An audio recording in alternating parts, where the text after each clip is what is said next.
The limit comparison test is a fancier version of the direct comparison test.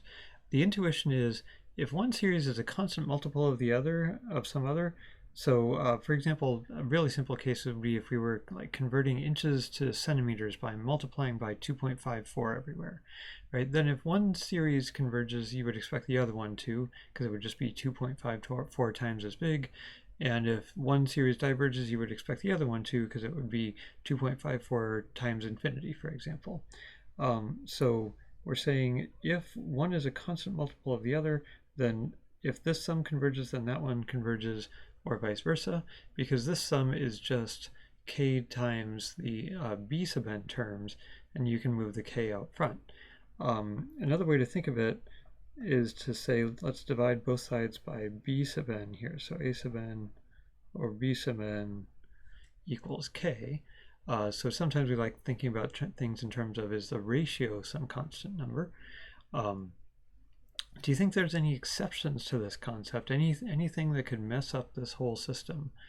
Well, if k was 0, then all the an's would be 0, and so the sum of an would converge regardless of what bn was doing, right? Bn might be just 3 every time, and you'd be summing up 3 plus 3 plus 3 plus 3, multiplying by 0, you would get 0 plus 0, so this side would converge, that side would fail to converge. So k equals 0 would be an exception where you're just kind of losing information. Another exception would be if k was infinity, then this side is going to be infinity even if this side wasn't. So those are our two big exceptions. So it seems unlikely, though, that you'd find a case where you had kind of your original sequence and a new sequence, and one was exactly a constant multiple of the other. So it turns out we can relax this idea of one being an exact constant multiple to at least as if the limit of the ratio is constant as n goes to infinity.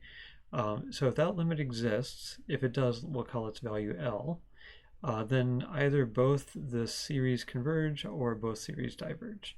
Do you think there are any exceptions to this? I want to highlight here.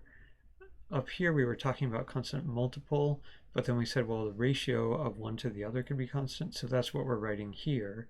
So L is working a lot like K. So what do you think the exceptions might be? Well, if L equals 0, that would be like K being equal to 0 here. And if L equals infinity, that would also be bad news. In that case, the limit wouldn't even exist, so this wouldn't apply. But if you got a limit of infinity, we want to say, hey, watch out, there's something special going on. So we'll say it counts as does not exist anyway. So that's the limit comparison test. So let's apply it to something.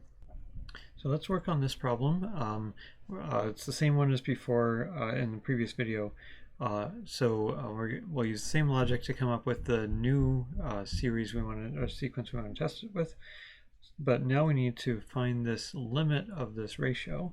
So we'll say, what's the limit as n goes to infinity of this whole thing, n minus e to the minus n over n cubed minus blah, blah, blah, blah, blah, divided by 1 over n squared. It doesn't really matter which way you do this fraction, whether you put the original on top and the new one on the bottom or vice versa. So I just chose this one. And what can we do with this? That's the limit as n goes to infinity. We'll write the original one, n minus e to the minus n over n cubed, blah, blah, blah, blah, blah. And we were dividing by 1 divided by n squared, so that's like multiplying by n squared. So we get the limit of, bring the n squared up here, n cubed minus n squared e to the minus n over n cubed, blah, blah, blah, blah, blah. And then we ask, what is that limit?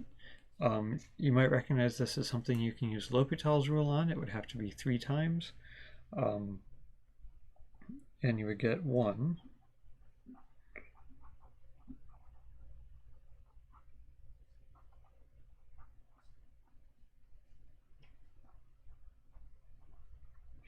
Another way you could do that limit is try to get all the n's, remember n is going to infinity here, instead of getting something like infinity over infinity, which is kind of what this is heading for if you just kind of plug in infinity, you could say, well, let me get some finite numbers and then stuff that's going to 0. So you could divide top and bottom by the largest term there. So you'd get the limit as n goes to infinity, n cubed minus n squared e to the minus n divided by n cubed over n cubed minus 7n squared, etc., divided by n cubed, and then actually distribute that, and we'd get 1 minus e to the minus n divided by n over 1 minus 7 divided by n plus 8 divided by n squared minus 13 divided by n cubed. And then if you consider the top and bottom as n goes to infinity, you'll get 1 minus 0 over 1 minus 0 plus 0 minus 0, and altogether it's 1 again. So overall we can say the limit comparison test is a way of making formal our informal reasoning that this function, this sequence, is working basically like n over n cubed or 1 over n squared.